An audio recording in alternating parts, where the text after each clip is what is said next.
again here at Muscle in the Morning, and I'm Dave Palumbo, and today is Friday, February 8th, 2019. And let's find out what's going on in the world of bodybuilding and fitness.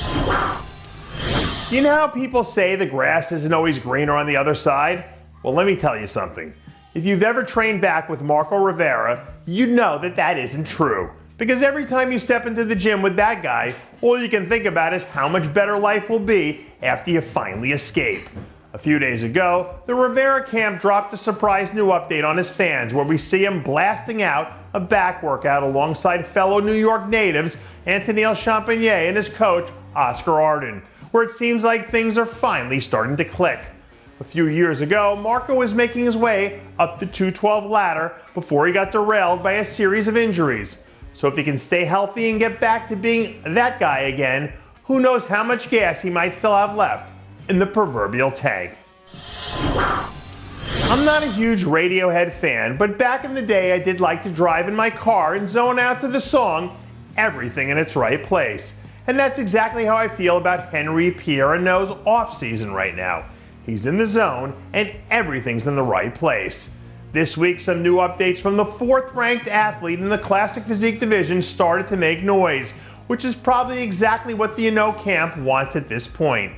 Even though he was a little late to the party last year, once he made the leap, it was obvious right away that this guy was going to be a force in the division for a long time.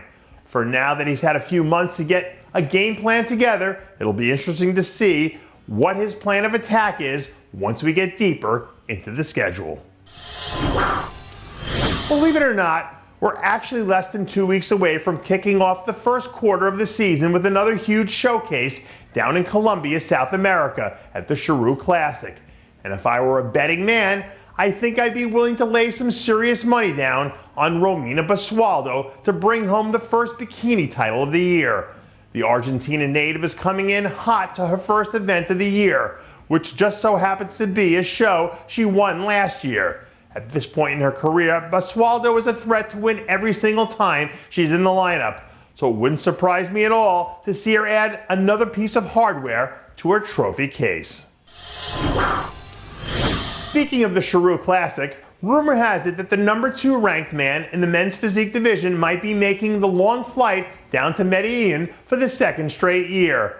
A few days ago, I heard through the grapevine that Raymont Edmonds was planning to use the Chiru as his launching pad of the season, and I'm sure he'll be looking for a little bit of redemption there after coming up just a little short to Andre Ferguson last season. I'm on record as saying that Edmonds is one of the most impressive guys in the business when he's on, so if he shows up ready to go, good luck trying to slow down that freight train. When I think about old school pumping iron era chest training, the first images that pop into my head are of Arnold and Franco cranking out dips with 3 plates strapped around their waist. So if you want to follow in the footsteps of someone, it's hard to do much better than those two. Recently we saw Classic Physique superstar Arash Rahbar channel his golden era spirit during a solid chest day session that included a few sets of picture-perfect looking dips that would have made the Austrian oak proud. Yet again, Arash has been keeping a low profile so far this off-season, and yet again I hear from people inside Bev's gym that he's in there destroying it every chance he gets. And after what we saw last year from Brandon Hendrickson in men's physique at the Olympia, you'd have to be crazy to think that Arash isn't in the running for the title this season in the Classic Physique division. And that does it for yet another edition of Muscle in the Morning. I'm Dave Palumbo reminding you to always be true to your passions and make sure to follow us on Facebook, Twitter, and Instagram.